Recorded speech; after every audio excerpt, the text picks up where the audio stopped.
Hey everyone out there in YouTube land, this is Chrome Dome checking in as the Uber Guru Sydney. New catchy name, TUGs, or the Uber Guru Sydney. Now I've received a couple of bits of feedback regarding my videos that I've launched so far, and I thought I'd get on to following up some requests, and those requests were for some stories. Now obviously when you've done about 2,000 rideshare stories, you've got good and you've got bad. And I thought I'd start off with a couple of, let's, dare I say, down the middle. So let's start off with last winter. It's currently approaching winter here in Sydney. I was working at, it would have been about 3:30 in the morning. I believe it was a Tuesday night, Wednesday morning. And I received a request to go and pick up a fare from a local pub, which is unusual with the lockout laws, etc.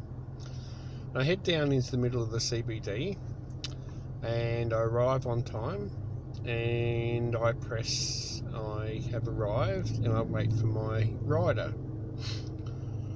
Timer starts ticking down as I'm waiting for this person, and then I make the decision to give them a call, because I figure perhaps they're still inside, perhaps they've fallen asleep, perhaps they've grabbed a cab. So I make a call, and let's call the person Kathy, just for a simple name. And Kathy answers and says, "Hello, are you my Uber?" And I say, "Yes, I'm your Uber." And she says, "What car are you driving?" And I describe the car. "What's your number plate?" And gave the number plate, and she says, "I'll be right out." Fair enough. After about 90 seconds, a young lady, probably early 20s, 23, 24, comes out and approaches the vehicle. Now, one of the drawbacks with the app is, of course, passengers can see what the driver looks like or should look like, but we have no way of determining who we're picking up.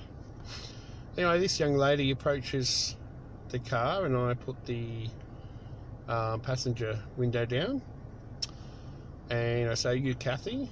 She says, "What's your name?" And I give her my name, and she said, "What's my name?" And I say, "Your name's Kathy." And she says, "Can you spell it?" So I spell C-A-T-H-Y, or K-A-T-H-Y for that matter. And she says, "Where am I going?" And I say, "Well, I don't know yet until you actually hop in the car." "Okay, then you must be my car." So she hops in. I remember her hopping in the front seat, quite bold, and what I suppose you'd describe as a pocket rocket. A lot of energy into probably someone who's about 5 foot tall. Anyway, she hops in. She says, "Sorry about that. I just wanted to make sure that you're my car." And I said, "Look, that's perfectly all right. I understand. I mean, it's 3:30 in the morning." Anyway, it turns out she's Irish, and she's been watching, I think, some Gaelic football or something from overseas. And she's had quite a few drinks. And I inquired on her health. "Are you all right?" She said, yes, I'm just missing my family. Whenever I come out to watch the game," I said, "Did you win?" "Oh, yes, my team won." Very good. And we set out for her destination, which was probably about 18 to 20 minutes away. And we start talking, and she shares that she's been in Sydney and she misses home and wishes she could go back, and I forget at this stage whether she was studying or not, but apparently things weren't exactly going for her because she was missing home. Anyway, as we're driving along, she passes out. Now, I'm not saying she falls asleep, I'm saying she literally stone cold passes out. So I'm naturally concerned, so I check her forehead, and she doesn't seem to have any fever, and, check her breathing. She's breathing okay.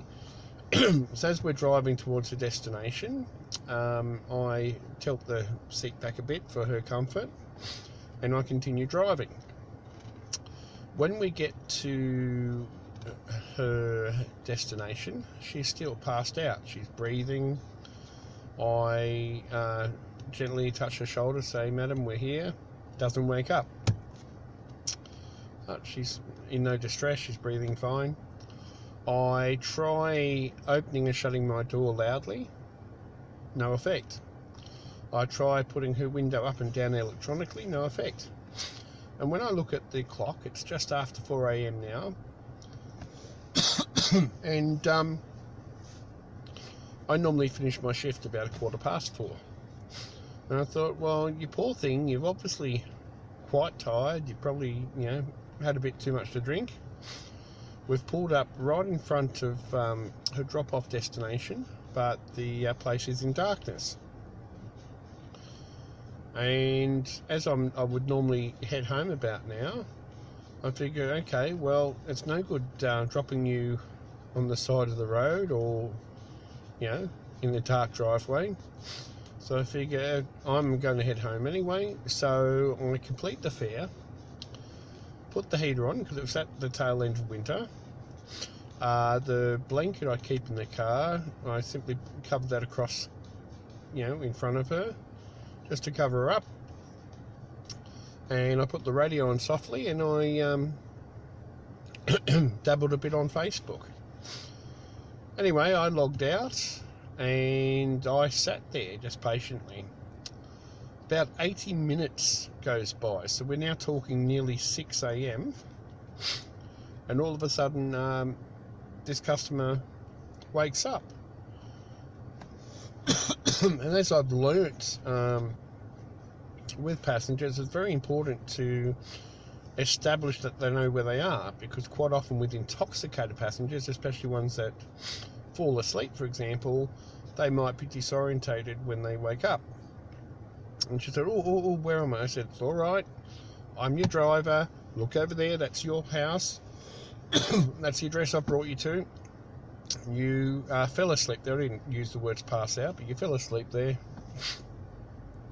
and I couldn't get you to wake up, so I thought best scenario pardon me, it is winter here.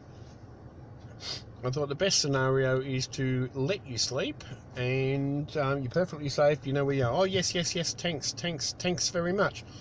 And then she said, oh my God, I need to pee. And I said, well, for goodness sake, please don't pee in the car. Oh, no, thanks very much, see you later. She hops out of the car. I mean, it's still dark, even though it's approaching 6 a.m. because it's winter in Australia. And she heads out, and quite comically, she heads down the driveway of the place next door. She then realises what she's done, comes back and goes in the other way. And I made a note in my logbook at the time, and then proceeded to head home. Now, I didn't get any particular high rating or comments or anything, but I got the satisfaction of a job well done, knowing that I delivered a passenger safely, and that because she was in my care, I felt it was my responsibility to make sure that she was safe. And she certainly headed off into her place. And you might think, well, 80 minutes of my time, but that 80 minutes I would have spent driving home and probably falling asleep. So to make sure that another human being was safe, I think that was very important at the time. So there we go. That's a Uber rideshare good news story, one that started out quite unpredictably, but assured that this particular passenger got home safely, and was quite happy for doing so. This is Chrome Dome, aka Sydney Uber Guru, or the Uber Guru Sydney, I'll get it right, and I'll check in shortly for my next story.